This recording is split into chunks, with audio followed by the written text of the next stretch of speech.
Hey folks, this is Philip with the Everyday Fighter podcast, where we share stories and insights from everyday fighters just like you. Today we're talking with Tyson Kilbey.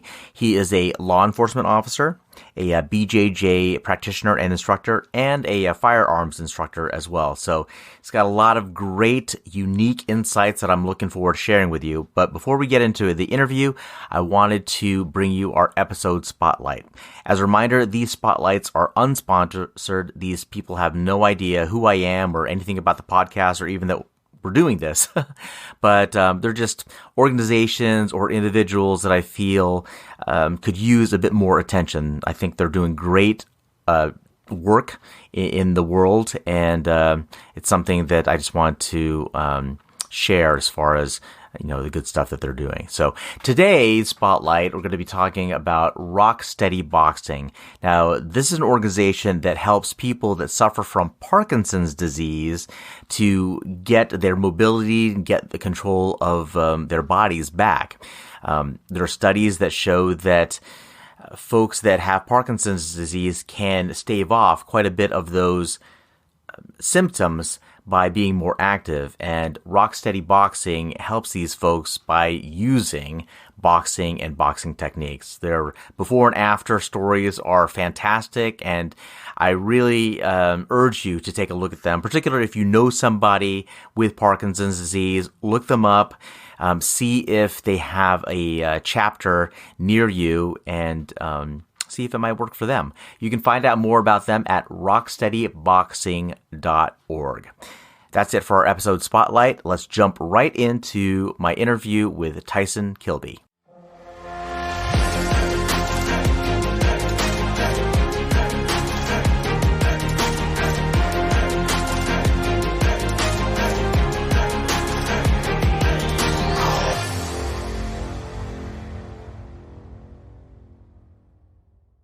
You would never, nobody ever says this by looking at me, but I'm part Hawaiian. I actually grew up in Hawaii, and my dad's Hawaiian. I'm sure the normal question afterward is, why aren't you still there? 100% every time. Yep. And it's an easy answer. My mom is from Kansas City. My dad's from Hawaii, and mom won out. I was a mama's boy, man. I traveled with her. But as far as, martial arts background, and this is probably pretty common with people in my age groups, I'm like, I don't know, 3, 4, 5 years old, and I'm watching TV, and I see this movie, and I see this guy beating up an entire room, and I'm like, man, this is awesome. I want to watch this movie again and again, and it was Enter the Dragon, Bruce Lee, right? And my mom, my mom's like, so do you want to go to a karate school? This is at 5 years old. I'm like, yes. Why are you even asking? Let's do it. And I want to say, you don't have a lot of vivid memories at 5, but I remember thinking yes, and going and watching the movie again, popping in and thinking, yes, I'm going to do this, So mom was divorced at the time. So we went, and she signed me up for karate. I loved it instantly. And she ended up marrying the instructor, and he became my stepdad. so there you go. I'd done karate from the age of 5 to, past high school. And it was a Japanese style, kind of a traditional martial arts. And I absolutely loved it. Did it in high school, helped taught, the kids classes and stuff like that, competed in tournaments. And it was just a major part of my life. And, at some point, I guess it would have been 1985, actually, the year the Royals won the World Series. We came back to Kansas City. So we were in Hawaii at the time. Family came back to Kansas City, where my mom's from.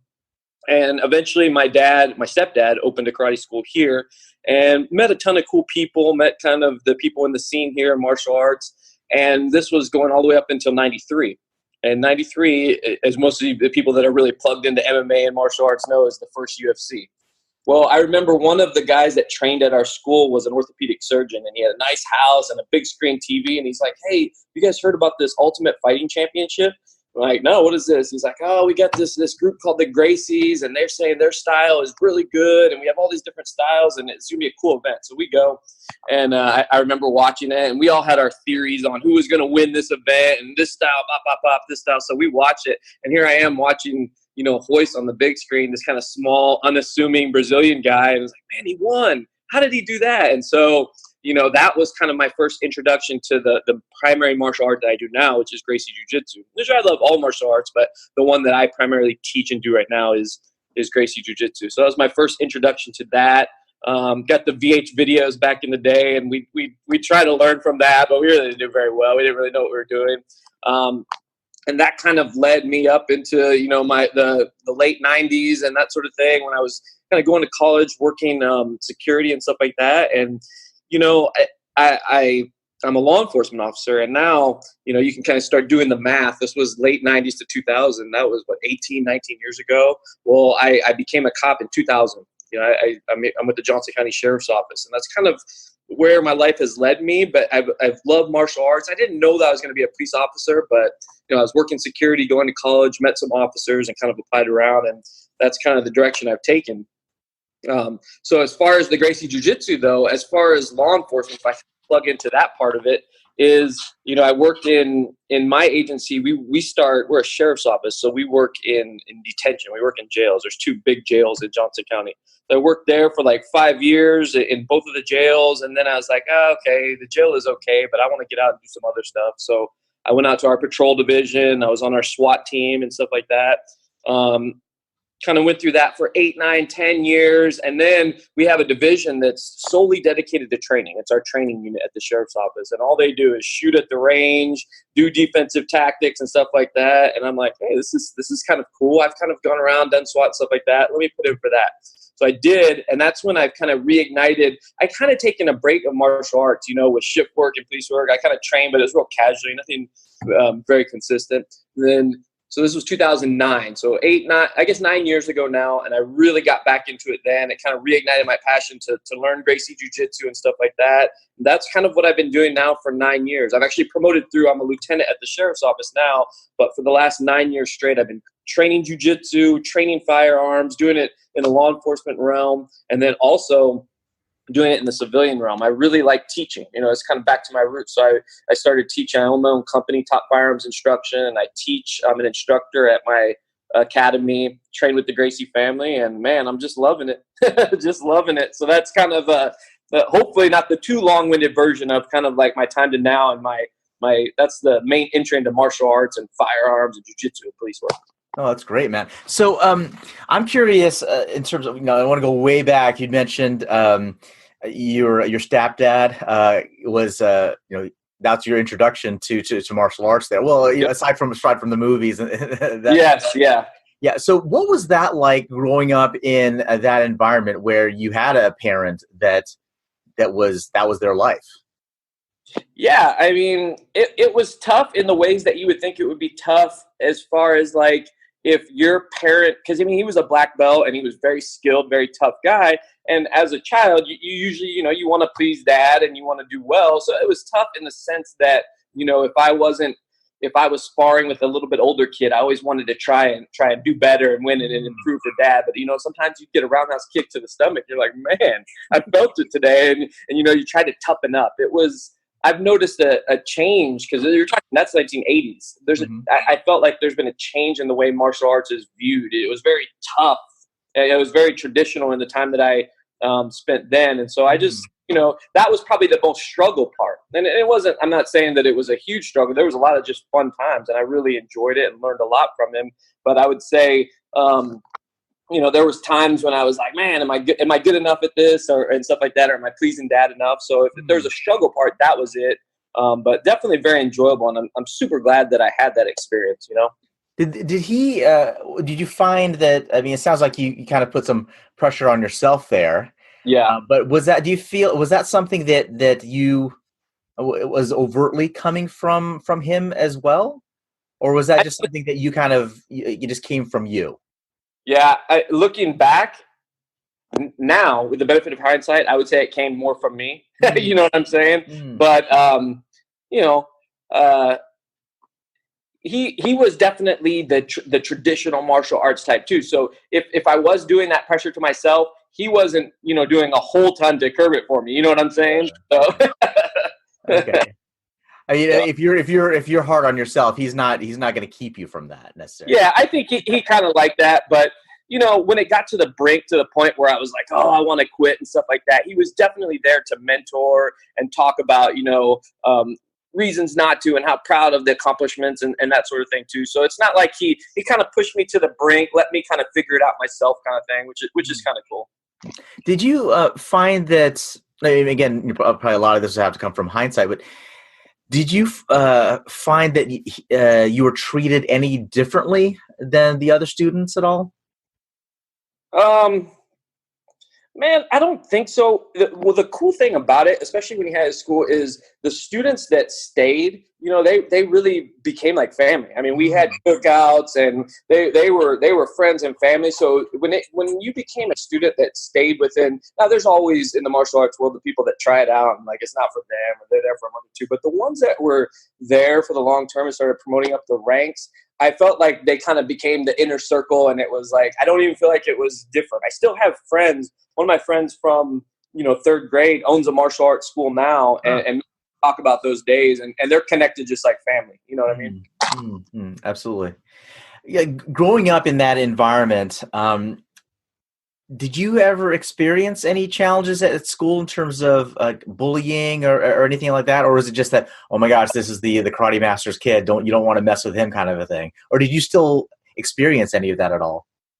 Yeah, I mean, it definitely wasn't bad. It wasn't something that I experienced a lot. I did, experience, there was times that you were challenged. There definitely was. But the cool thing about it was there was a couple of, by the time I got to junior high and high school, there were upperclassmen that were taking classes at my dad's school. And so if somebody didn't know or something like that, or they wanted to start picking on me, because I'm not a big guy, I never was, they started picking on me. I usually had a pretty good kind of network of friends that say, hey, not a good idea. So I got pretty lucky. I got pretty lucky on reputation, and that's probably good. not that you're necessarily, perpetuating the reputation like actively. No. It's just that. Yeah, it worked out for me. I just have a couple memories of that, and it was like, man, I'm kind of thankful, because it's not like I didn't have self-doubts or any of the things that, you would have when it came to bullies. But, there's a certain confidence in martial arts. You're definitely not looking for it. And I would definitely, if somebody wanted to fight me, I'd say, hey, instead of fight, let's train together. You know what I mean? I've never been that much, with or without martial arts, I've just never been that much of an aggressive, I want to fight you. I would rather be friends, man. Well, I mean, you grew up with that mentality in any case, right? I mean, especially starting at such an early age. Yeah, of course. Kind of like, and I'm sure like if there's any kind of fighting and such, particularly, from coming from like a traditional type of martial arts background, then you'd be getting your fair share as well, regardless of who started the things. So. Oh yeah. Yep. Gotcha. Being exposed to it for so long, were there any times when you kind of just really just felt, and it wasn't necessarily just, being challenged by one thing or another, getting rank or that type of thing, but just like kind of feeling burned out with it at all? Yeah.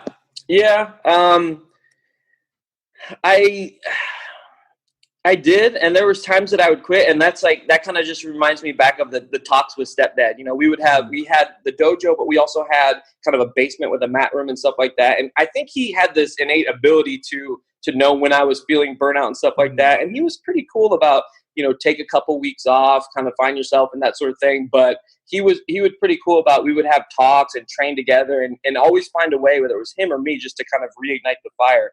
I don't know specifically what he would done, but I definitely remember times where I was just like, man, I don't want to go to the gym today. I don't want to compete in another tournament. I just want to play video games and watch TV, and so yeah, I definitely felt it.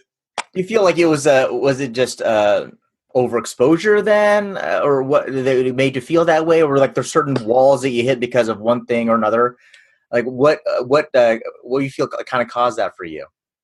Yeah, I mean, overexposure for sure. There was a time, and this kind of tailed off, but when he first opened the school in, I guess it was 1990. When he first opened the school, we had classes from 3 p.m. to 8 p.m., Monday through Friday, and Saturday morning classes. You know what I'm saying? And so, and I was there at every single class pretty much. So at first, I definitely felt it was overexposure. Now, in junior high and stuff like that, you can handle that. But man, week after week of that, you're like, that's a lot. So were you there primarily for training, or were you there, you're actually an instructor at that point? it depends on I mean, I came right into it as an assistant instructor for the kids and not necessarily the adults at the junior high level, but the kids classes and stuff like that we would have in the earlier portions. I was an instructor right away. And then I was kind of an assistant instructor fairly early, even in the adult classes, but also training. So it kind of just depended on at the time, martial arts wasn't, to me, and certainly our school wasn't as formalized and structured as it is today. It was kind of like, okay, these people are here. This is what we're going to work on. You know what I'm saying? So it was kind of day by day. Gotcha. So you were, fairly traditional karate style. Yep. Then when you were exposed to UFC, yes, all that brought, how did that affect you? Well, it was kind of a mystery. I mean, it was not what I was expecting to see. When I saw Hoist come out in a gi, I was like, oh, he's going to kick and punch. He's dressed like us, but he's not doing moves like us. You know what I'm saying? So you'd never been exposed to BJJ or anything like that at all at that point. It's just it was purely just your karate background at that point. You got it. That's exactly right. So it was a complete mystery. I was like, what is he doing? I didn't even understand it at all.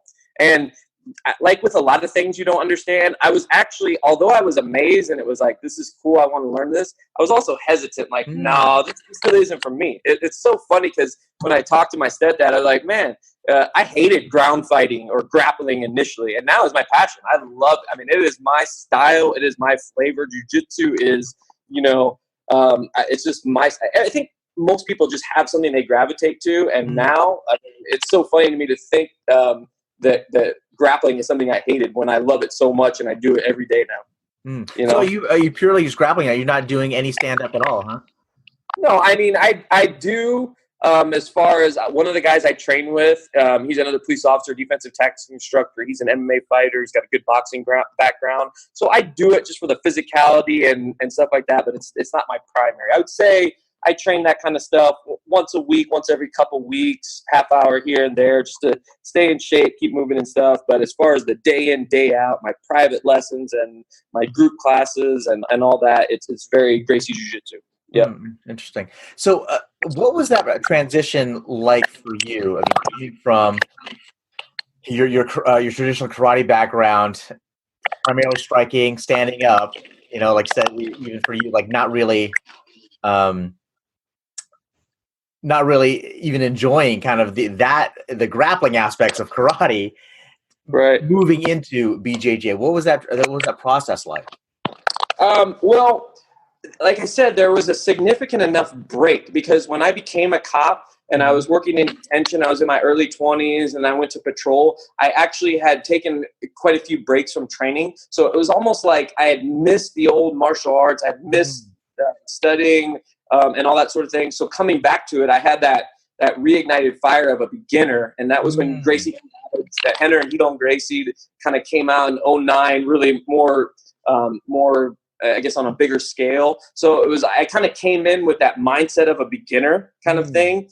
I had that background. So it wasn't, I guess what I'm saying, it wasn't a transition so much of, okay, I'm doing striking and now one day, nope, I'm a grappler. It wasn't that. It was kind of like, man, I've got a martial arts background and I haven't done it for a long time, but I'm back and ready and in the game. So I came in as a knowledgeable beginner, if that makes sense. You know what I'm saying? No, absolutely. Absolutely. And like you said, I mean, kind of you had a bit of a break in any case, right? Yep. From training the karate before. So that is almost like sorry, there's a bit of a background noise. Yeah, I'm hearing it too. Okay, hold on. Let me Sounds good to me right now. Yeah, I'm not sure what's going on there, but that's fine. But there's a bit of a break, so that when you came back, it's almost like kind of a clean slate, almost. Yes, for sure. No, that's a good way to put it. But the thing is, to your point though, you came in as a knowledgeable, right, white belt, in that there's still stuff that you brought over from years of training and everything though. So what would you say those are? Because I know, like, I'm sure some people that are listening to this now, they may be in a similar situation where they're considering, making a change in style or whatnot, and maybe you have some hesitation in terms of, I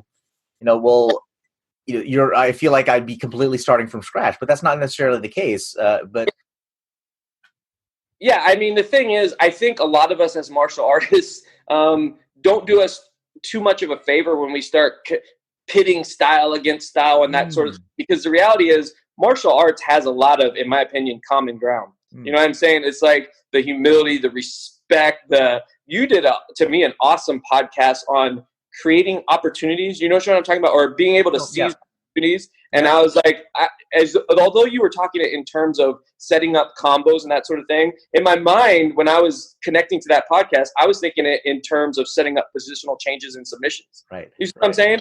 So the martial arts mind, it's very similar. And if you can make that transition a lot more than people think, whether it's wrestling or striking art or what have you, you'll come in as a martial artist and you're not, like you said, you're not a complete beginner. You know what I mean? I think a lot of people, and I count myself in that as well, especially when I was transitioning to different styles, is focusing so much on the physical aspect of it. Yep. That I forget about all the other things that came along with it. To your point of like the humility, kind of like the perseverance through all that. And I think a lot of times that's kind of, even though those are kind of, these days I see it as more of like, for lack of a better term, kind of like marketing speak. Right. Oh yeah. Oh, your kid's gonna get this and that and that. But the fact is, it's true. And that is something that you really carry to other arts, but also I think to other areas of your life as well.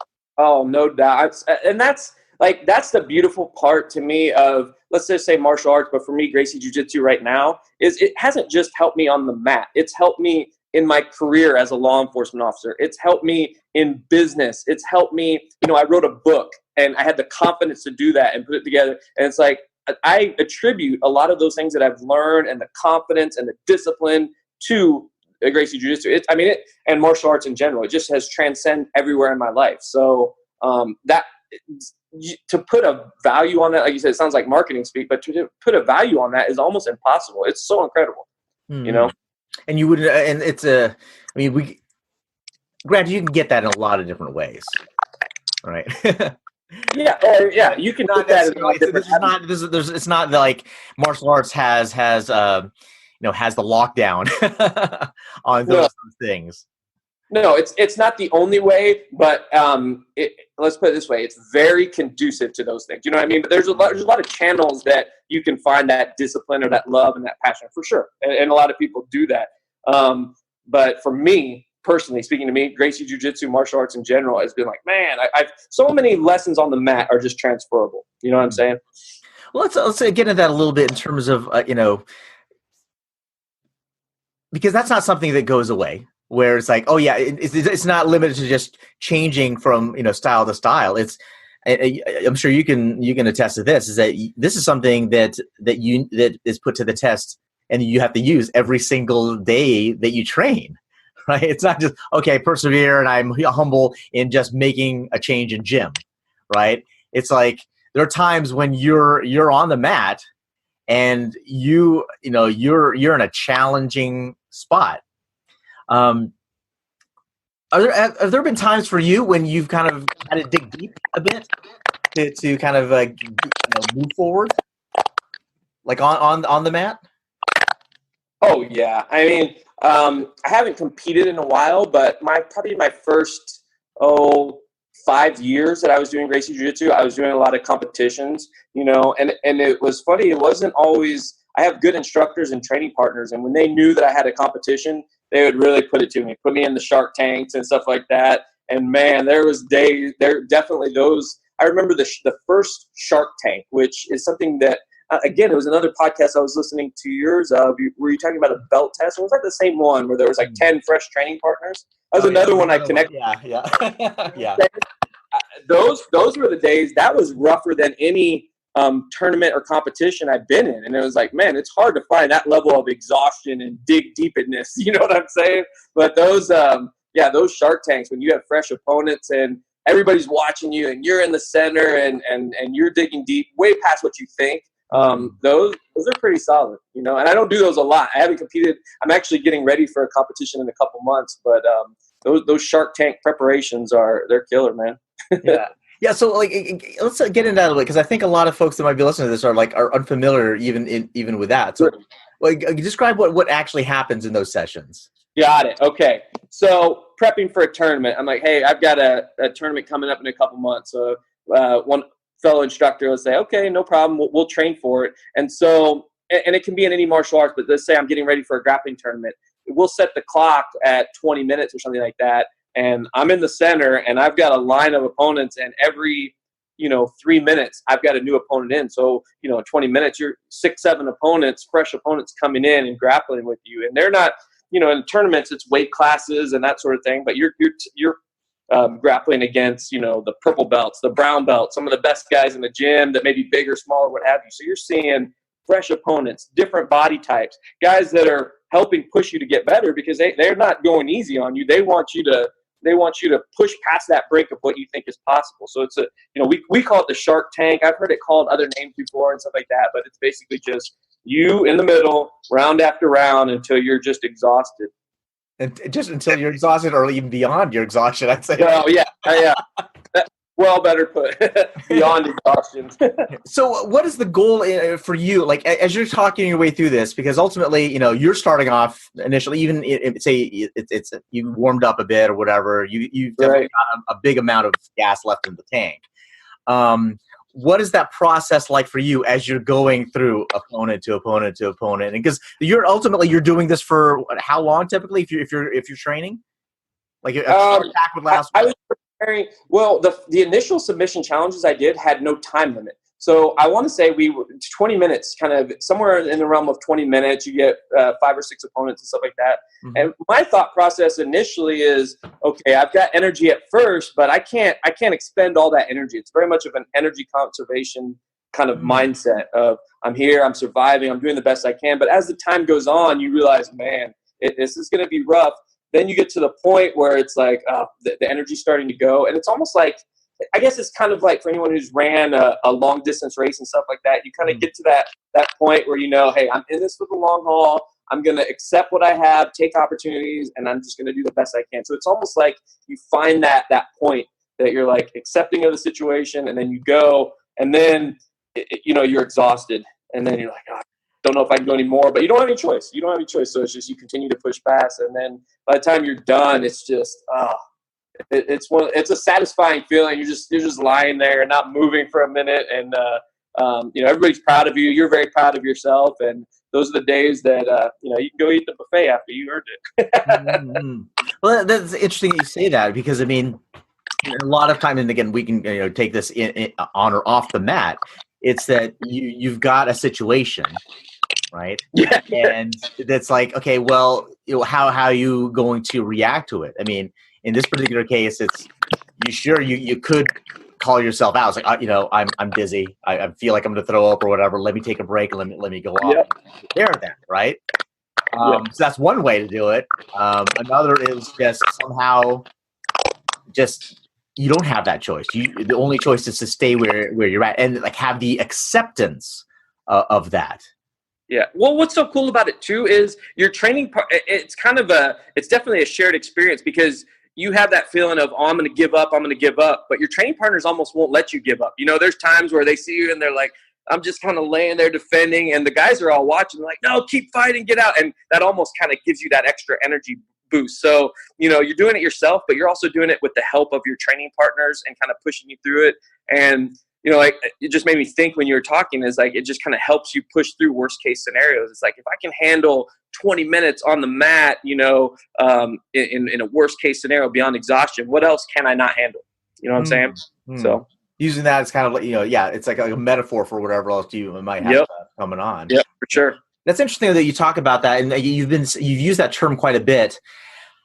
Is the team, and I think for a lot of people looking from the outside, they don't see a team. They see like kind of an individual that is in there that's getting the snot beat out of them in one way or another. But that's not the experience that you have. Yeah, it's funny because some people look at martial arts as it's very individual, and there's no question there are some individual components of it. It definitely is, but I do like to pick out the team aspects of it. I mean, my training partners, my students, my instructors are very important, a very important part of the process and the building. Their quality and their journey is just as important to them as it is to me. You know what I'm saying? So I think some people, at least in my opinion, they falsely look at martial arts as a very individual quest and only an individual quest. And I would suggest that there is a lot of individual, I guess, self-discovery and improvement and stuff like that too. But there's also a lot of team aspect that I don't think gets emphasized or as much until you're out there in the gym with your training partners and you see how much the team comes into play. You know what I'm saying? Absolutely. So one thing I wanted to talk about a bit though, because I mean, and this is something, at least in my experience with the traditional martial arts, is kind of sticking with your own style, so to speak. Is that something that you experience at all, not only in the karate, but also even on the BJJ side, where it's like, okay, well, it's almost like the old school, and talk about Bruce Lee earlier. He had movies before, like Chinese Connection and those types of things, where it's like, our school is better than your school, or our style is better than yours. That kind of that old shtick. Is that something that you've experienced at all in your journey? I mean, I have a little bit, but I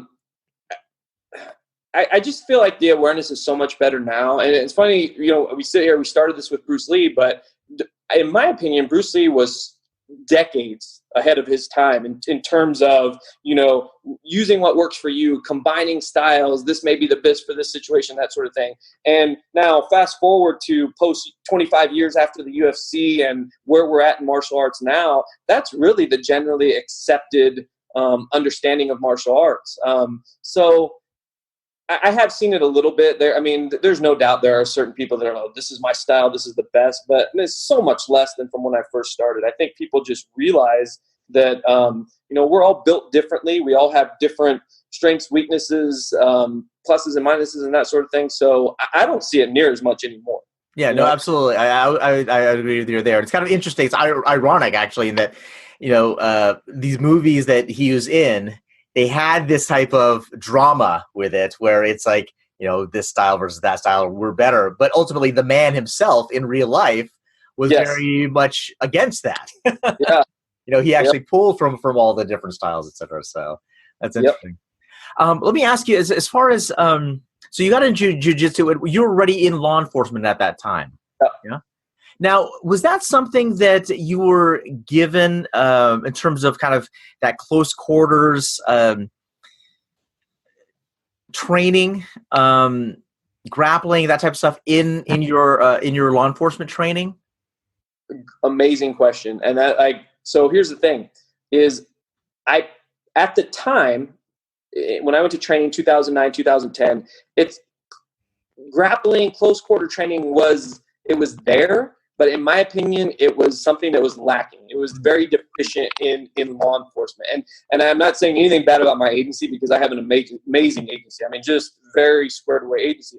But I think the thing that I thought that we needed and law enforcement in general needed was more of this understanding of close quarters and grappling for a number of reasons. And so for me, as I was looking around to better myself and find a way to improve my department, Gracie Jiu-Jitsu was, to me, it was like, this is definitely an avenue that I have to look forward to. This is something that I think can really bring a lot to law enforcement for a number of reasons. And I've written articles about this in Police One magazine, and I've had many conversations about this, but what Gracie Jiu-Jitsu does for law enforcement was very powerful for me. And I was like, man, I definitely want to bring this to my agency. And I think I've done that. And I've talked to a lot of people about this too. I think law enforcement is kind of still just on the brink of realizing how much jiu-jitsu can help our profession.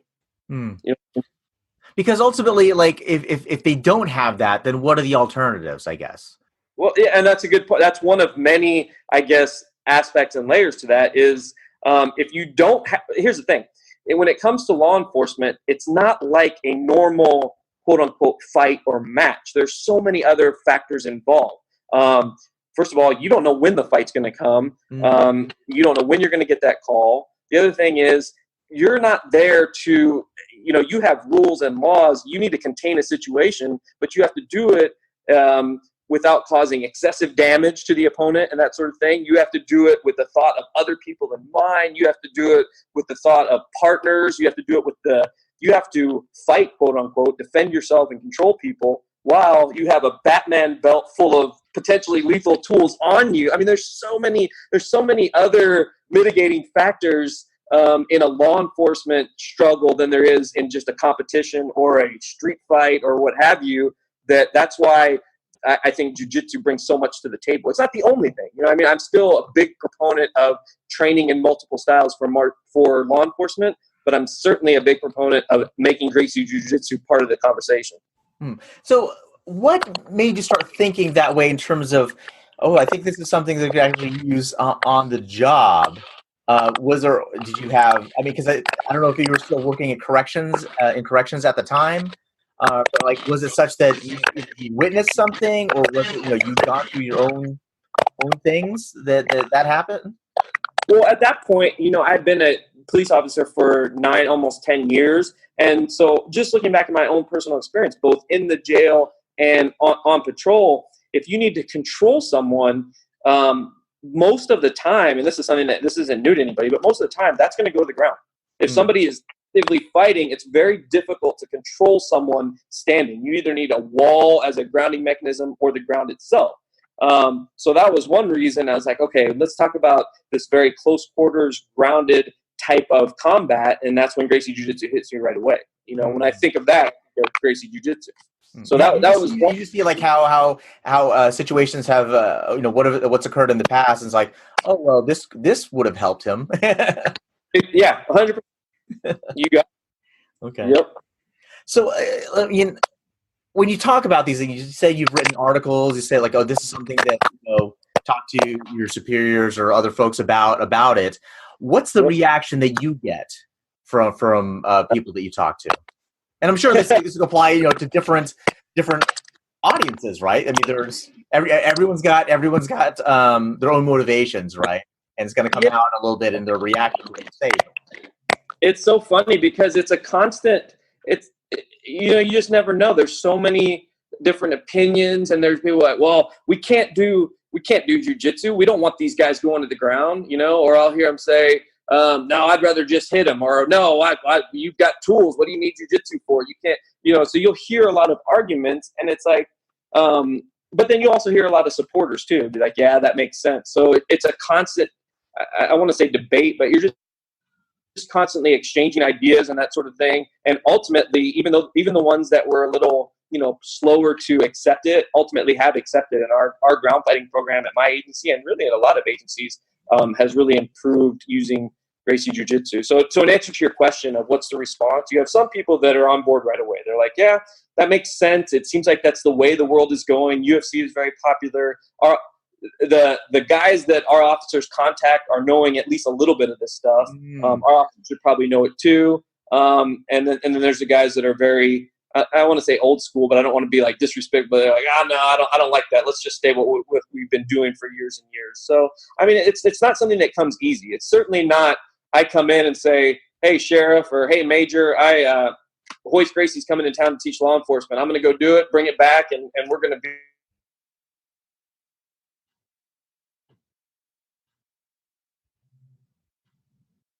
we're going to be the best department in the world. You got to talk to other agencies. You got to look at use of force scenarios we've had and talk to them about the pluses and minuses, let them make a decision, give you some feedback, and go from there. So it's been something that, I work on constantly and continue to work on it, really. And it's not, so, I mean, to your point, this is not something that is kind of an easy fix. No. It's not a simple subject where you can say, oh yeah, that, it's like, okay, we need fire extinguishers in the building. Well, yeah, put them in, right? Just go ahead and buy them or whatever it might be. Of course, even that, I guess that could get as complex as you want to. But this is, I mean, there's a lot of different, to your point, perspectives that you have to keep in mind as well. Yeah, a lot of different perspectives, and man, I mean, there's a lot of good points and arguments both ways, and it's such an important topic. I mean, it's one that I think we're getting better and better, but there's just a lot of work to do. I mean, you're right. It's not as simple as, hey, we need seatbelts. Yep, we need seatbelts. Boom, put them on, done. There's a lot more complexities to it, a lot more opinions, and I mean, so much so as like, how much time do we get to train? What are we going to focus on with the amount of time we train? How much does it cost? Are our guys going to get hurt doing that? And there's so many factors to think about. It almost, you can get frustrated. Let me be honest. There have been times where I've been like, man, we've been through this debate so many times and I'm frustrated, but ultimately I'm kind of more of a big picture. I feel like it's worthy and we continue to go with it. And if I look at the progress, I think just law enforcement has made in general, I'm happy with it. Well, you brought up an interesting point earlier as well when you're talking about, it's so prevalent now, MMA and jiu-jitsu and all that even the folks that you have to deal with from time to time, they have some level of experience, even if it's something they just see on TV, right? Well, let me try this move or whatever, and they hear the commentators talking about it. Right? Yep. They're like, okay, this is what I'm going to try. Even if they're not training diligently, then that's something that you're still going. They can still pull that out of their bag when it's time for you to get the call. Yeah, 100%. 30 years ago, you had never seen a suspect put an officer in an armbar or a rear naked choke or something like that. You know what I mean? But now it wouldn't be an uncommon thing of somebody who, even if they just trained a little at the UFC gym or watch UFC, just had the basic mechanics of a triangle choke or a rear naked choke, guillotine or something like that. And, what's even worse about that is if the officer has no idea about that stuff, you talk about stress, you talk about what's going on, the world closing in. If they have no familiarity or training with that, that's the scariest thing in the world.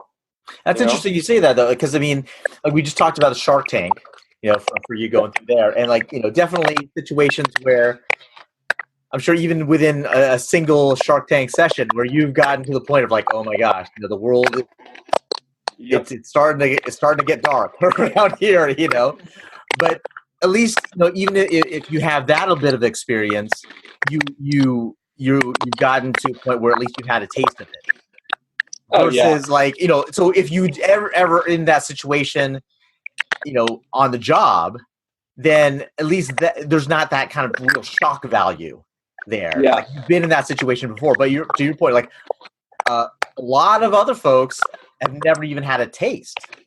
Right. Yeah. You don't want the first time that you're dealing with being at the bottom of the mount to be on a domestic violence call where a guy's mad, doesn't want to go to jail and wants to, you know what I'm saying? You want to, you don't want to be at the bottom of the mountain anyway, but you definitely don't want to be there in a situation where it's like, man, this is a foreign position to me. It makes me think of the very first UFC when Hoist fought Art Jimerson, the boxer, and he tapped out from being at the bottom of the mountain. And you'd have to that's kind of an old school reference, but just for people that are listening that don't know that one, that was, I believe, his first fight in the UFC. It was against a boxer, and he had one glove on, and he was a skilled boxer. Boyce was able to take him down, get on top of the mount. He didn't do a submission. He didn't do anything. But Art, who's a very skilled boxer, is on the ground, and he just didn't know what to do. He's tap out, done. You know what I'm saying? And the familiarity has gone up so much from there. But I can see how on the ground, with it just being such a totally new world for a lot of people, that you can just panic from being at the bottom of the mountain. And quite frankly, it's well, aside from the psychological aspect of like, wow, that's unfamiliar. Quite frankly, it's hard. Yeah, no question, it is. And the first response people have is generally that of a panic response. So now it's hard, it's unfamiliar, and you're panicking. How much energy do you have left? I think of a video game with your energy bar. It's going down pretty quick. You know what I'm saying? So, it's very important. And I think that's something that people forget as well, especially if it's, well, if they're not, if they haven't been in those situations, they just don't know. But emotions, that stress, that saps a lot of energy. Oh my goodness. Yeah. It's like, when it comes to law enforcement, a lot of their stuff is videoed, or even if you're watching a video of you, in a competition or something like that, you're watching it and you're seeing yourself and you're like, oh man, I should have done this, or I could have done this. But you're not in the moment, in the time, feeling the stress or the energy. You know what I'm saying? You're actually seeing it from a totally different angle. But the point is, yeah, when you're watching and critiquing, you're like, man, you're not feeling those same, lack of energy, stress, and all that other factors. So I'm not saying you shouldn't review the video. You should always review the video and learn from it. But you just have to kind of have that in your mindset of, this is from a totally different perspective, Mm. For someone that is considering going in, I mean, I know when I consider going to like a new gym or such, even for me as it's been doing martial arts for a while, it can still be kind of an intimidating thing, particularly when you have these styles that are like very, I don't say cultish, but it's like, people are so excited about it. Oh, man. Like, oh yeah, I'm going here again or whatever. I mean, people can say the same thing about CrossFit, but Yep. It's like, for someone that is from the outside looking to get into that, what would you say to them as far as like, having those apprehensions and kind of challenges of like, oh wow, I don't know if I'd really belong in here, because it seems like they're pretty close to it. Like you work in teams, you've got that team environment, family environment, even, going back to your, growing up in martial arts. How does somebody get past that hump? Great question. Number one, it's a very real concern. I frequently tell people the number one hardest thing about their entire martial arts journey, or whatever you want to call it, is getting in there onto the mat. So their fears and their concerns are completely legitimate, because that is the hardest part. I would put a lot of the onus back on the schools to be a lot more welcoming. And, you can tell right away the vibe of a school. When I travel, I try to visit schools and stuff like that. You can tell right away the vibe, if it's welcoming, if it's competitive, if they're suspicious, or what have you. A lot of that is on us as martial artists and instructors and school owners to kind of curtail that. But then as far as the person that does it,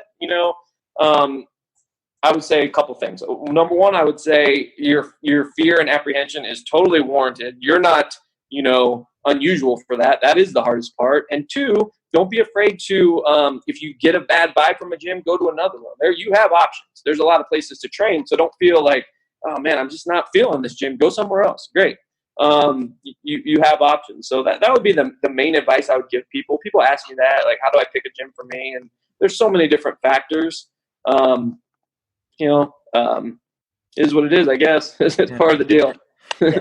Now, one of the things that you talked about earlier, as far as like, your progression through things, and of course, it's you have to deal with firearms and law enforcement, et cetera. But that's something not only do you teach in terms of BJJ, but also on the firearm side of things. Right? Yeah. Let's talk about that a bit. I mean, is that just how did you get into that? I mean, aside from like you have to handle firearms in your job, like not everybody that is in law enforcement is out teaching other people either. Right. Well, so I did I worked in our jails, I worked in patrol, I worked in SWAT, and then I went to our training unit. And like I was saying earlier, we did a lot of self-defense, but we spent a lot of time on the range. We taught all the new recruits, how to shoot. We taught our in-service continual update qualifications, our nighttime call, and stuff like that. So I was just around the range a lot, and I got to go to some instructor schools across the country, and I just kind of developed the same love for, Gracie Jiu-Jitsu, empty hand martial arts. That same love filtered right over into firearms. And I began to find a lot of parallels between the two,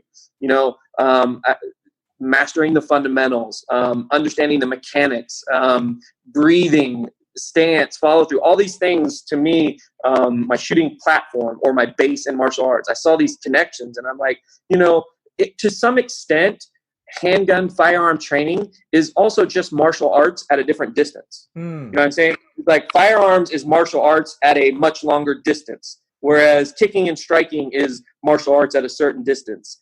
Elbows and knees is martial arts at a certain distance. Gracie Jiu-Jitsu connection to the ground is a martial art at a separate distance. So, and I understand that shooting is different and that some people love empty hand martial arts, but shooting is just not for them. And I'm so cool with that. That's great. But for me, I like it all, man. I like the shooting.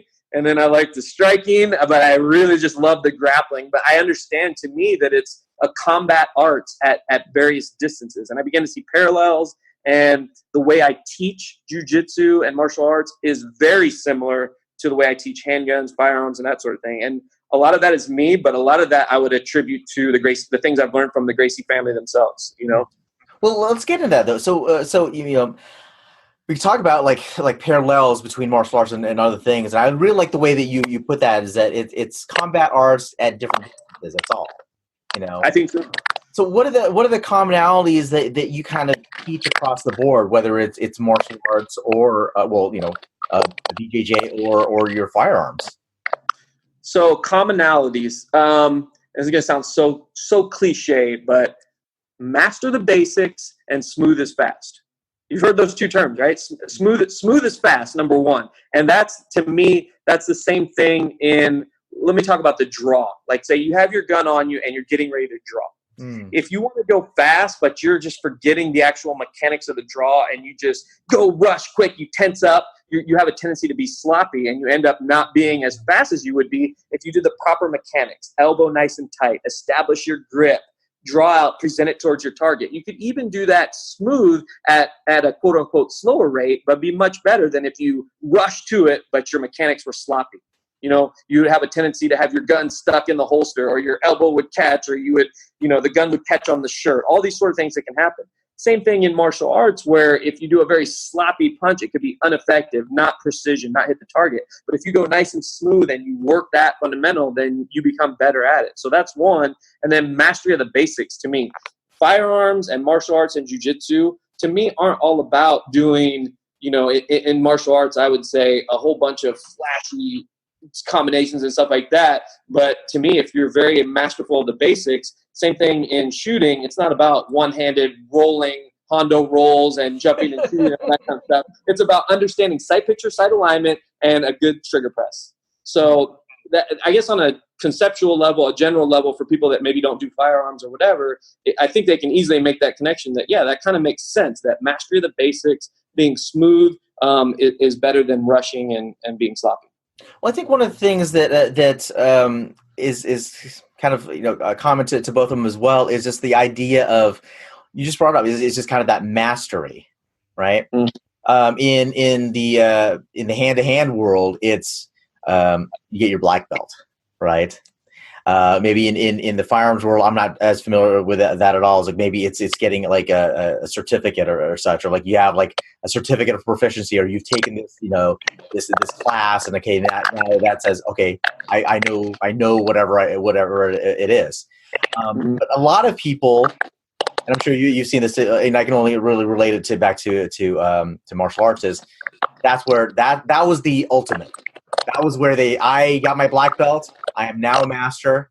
Mm-hmm. I know it all, right? And they just don't continue. And whether it's like whether they even have that last bit, like knowing it all or not, it's just like, well, that was just it, right? They hit it. Where else do I go?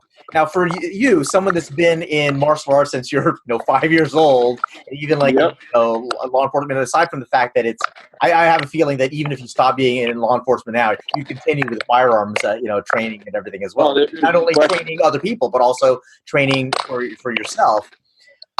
What is it then? If it's not getting that certificate or getting that designation or getting that black belt, well, what is it? What is this mastery? What is it that you're continuing to go towards? Oh, that's a good question. I mean, so there's a lot of routes you can go with this. For me, not only do I teach shooting and I do private lessons, that sort of thing, but I'm also I'm a match director for some charity shoots that we do. I have one coming up, if you don't mind me mentioning, the Brandon Collins Memorial Shoot that's coming up near Ottawa. And that's the namesake of a fallen officer that we had a few years ago, and it goes to a different, cause every year. So that's, I'm a match director for that. But the reason I thought about that is I'm also a competitive shooter, and there's a lot of ways to compete in shooting, but my personal favorite is called the Steel Challenge. If anyone's not that familiar with shooting, look up the Steel Challenge, and it's a cool thing because it's 8 courses. And they are the same courses that every shooter in the world that does the Steel Challenge will shoot. And you get times, you get peak times, your best times, and there's like D class, C class, B, A, master, all the way up to grand master as far as your times. So you're competing against yourself, your best times, but you're also competing against other shooters in the world doing the same courses. So, that's one way for me. I really like the steel challenge, and you can shoot rifles, you can shoot handguns of various calibers. You can use an optic, a scope, or you can just use your regular iron sight. So there's so many avenues of that, and you can just continue to do that to gain proficiency and mastery. So that's one way, but there's so many. There's 3-gun competition. There's, action pistol shoots. There's all sorts of ways to look at your skill level to constantly improve. And then, like you said, there's different classes you can take on self-defense and tactics, and just, look at your times of your draws and things that you do. So there's ways to measure, your improvement and that sort of thing to attain that quote unquote mastery. And the way I look at mastery is it's not a destination, it's a path, right? You're never there. And I like how you said that with black belt, because I think a lot of people make that misconception. Oh, got my black belt, I'm done. But most of the guys that I talk to in martial arts will say, once you get your black belt, that's a whole new beginning of learning, So, yep. Is that something that answers your question as far as shooting? There's definitely ways to, approach or take that journey towards mastery. Well, I mean, you go just down that route of competition, right? Yeah. I mean, there's always new competitors that you can go against. There's always a new year, right? Even the same exact, like you mentioned your event there. It's like, well, there's 2018, well, 2019, or whatever, so on and so forth. That you can continue down that road. But even but that's one way to continue. Your like passion, or like having an outlet for your passion, or that type of thing. But then even in jiu-jitsu, like you're not, are you competing much in competition or anything like that these days, or? Well, I guess there's a submission only coming up in a couple months. I'm looking at competing in that. And over the years, I would say I've done, 25, 30 competitions over the last 9 years. Last 2017 was, I was finishing writing my book. I was just a whole bunch of different things, got promoted at work and that sort of thing. So I didn't compete. So I don't know how to say. I'm not like competing regularly in jiu-jitsu, but I still do it here and there. But it's not. But in that particular case, it's not really as much the competition side of it, is that you just have a passion for it.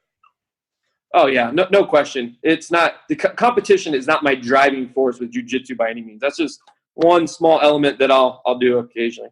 Because I mean, at this point, like, what is your rank in jiu-jitsu? So in Gracie Jiu-Jitsu, I'm a brown belt. Okay. So, but I mean, like, to your point, like, I think when you get to your black belt, I mean, you've already got the mindset of like, well, it's not about the belt necessarily. Right.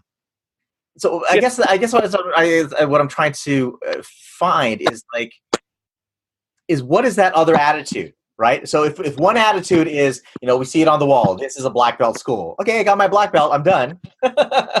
Yeah, true. What's the other attitude that keeps people going? Man. I mean, what's the attitude that keeps you going? Yeah, that's a good one. I don't know what it is that's driving. Well, no, I guess I do. I mean, and kind of what we've talked about in our time that we've been talking here is the fact that it's transcended so much in other life. It's kind of been, I don't want to say it's not an escape, but it's like you just find that place that you feel at home, that place that's like your zen or whatever you want to call it. I find that on the mat. And you said it earlier, people can find it in other avenues. I just find it, with jiu-jitsu. And it's not belt driven. It's 100% not belt driven. But I don't know that I've ever, I think this may be the first time I've ever sat there and thought, what can I pinpoint what it is that makes me love this so much? And I don't think it's one thing. I don't. But I haven't thought that deeply about it. Maybe I need to. I mean, like for an example, like in traditional karate, you got your katas, right? Okay, yeah. I learned my kata. I learned the kata. I learned the moves. Okay, now I got it mastered, and that's it. Once I master that kata, I got a competition ready and everything, and it's good. Well, what comes after that? With the same kata. I mean, is like with jiu-jitsu, is one arm bar the same as any other arm bar that you do? You know what? But now that makes me think what you're saying is the cool thing about jiu-jitsu is you can constantly it's very personal in the sense that you can constantly hone and vary your technique. And the thing is, let's say I'm really good at a certain submission. Let's say like a Kimura, a double wrist grab, kind of a shoulder lock. And I find ways to set it up, and I'm tapping out most of my partners in the gym.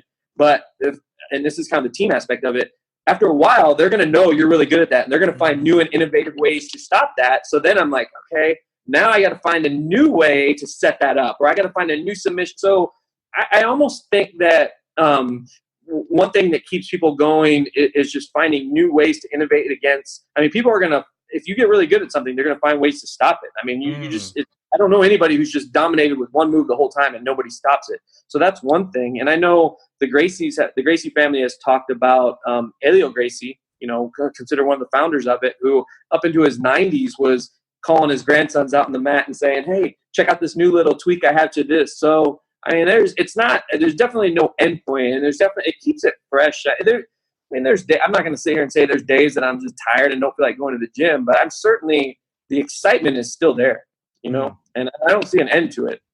Well, I think to your point, it's like it doesn't seem like there is an end point where you can say, oh, okay, it's done, because, like you just like said, like even just in terms of like people that you work with, your team members, they're always improving. So what you just did yesterday may not work today. No doubt. No doubt. And there's something else I wanted to share. I don't know why, but it's kind of made me think about it. It's something that's kind of cool that I wanted to share is, how a lot of times people talk about martial arts or whatever as a journey. Have you heard that? It's like, I'm on my journey. And I don't remember where I saw this. I wish I could remember. But one thing that hit me was like, it was like, some people, I don't like the term journey that much, because journeys kind of imply like I'm going to a destination. I'm going to an end. But the reality is, I think a better analogy or metaphor, whatever it is to say that martial arts is like your favorite song in the world. When you're listening to your favorite song, you're not wanting the end of the song. You're like enjoying the moment of this song. You know what I'm saying? I love this song. You're not thinking, oh, I can't wait for my favorite song to be done. You're thinking, oh, I love this part, this, that. I'm in this. I wish it was good. So I look at, the martial arts as not like, or jiu-jitsu is not like a journey for me. It's just like, I'm here and I'm playing my song and I'm loving it. You know what I mean? And so I've kind of made that transition in my mindset of, don't think of it so much as a journey, like a destination to an end, because then I think that, at least for me, mindset wise, that makes me think, oh, I need to hurry up and get to this belt. I need to get to this. I get to this. And it's like, you're always left kind of wanting. Whereas if you think of it as like, man, this is an awesome song. I'm glad to be here listening to this and enjoying it. To me, it's just so much better. And I've only made that kind of transition and thought process over the last few months, but I think it's made a big difference for me mentally. That's awesome, man. I dig that. Cool. Tyson, this was awesome, dude. Yeah, man. So fun. I appreciate you having me on to talk, man. It was good. You never know, man. I've been on a few podcasts this summer. It's kind of a newer thing, but man, this was a good one. You got me thinking. Yeah, no, appreciate it. Listen, I know the people that find their way to the podcast listening to you are probably going to want more of you. Where can they get that? Awesome. Well, I'm all over social media, and I love connecting with people. Top Firearms Instruction is my website, www.topfirearmsinstruction. We also have a Facebook page where I do training tips of the day, and I blog on my website and stuff like that. Do a lot of training. My book is on Amazon, Fundamental Handgun Mastery. It's on Amazon in paperback or ebook. And, of course, if you're in Kansas City area, I do all sorts of training events, grappling, martial arts, and shooting. And like I said, I have that competition that I'm the match director of. So, and it's very friendly for any level. So I'm out there, and I love connecting with people, and I'm having a blast. And like I said, it's been, once again, thank you so much for having me on, man. It's been fun. Folks, I hope you appreciated that chat with Tyson.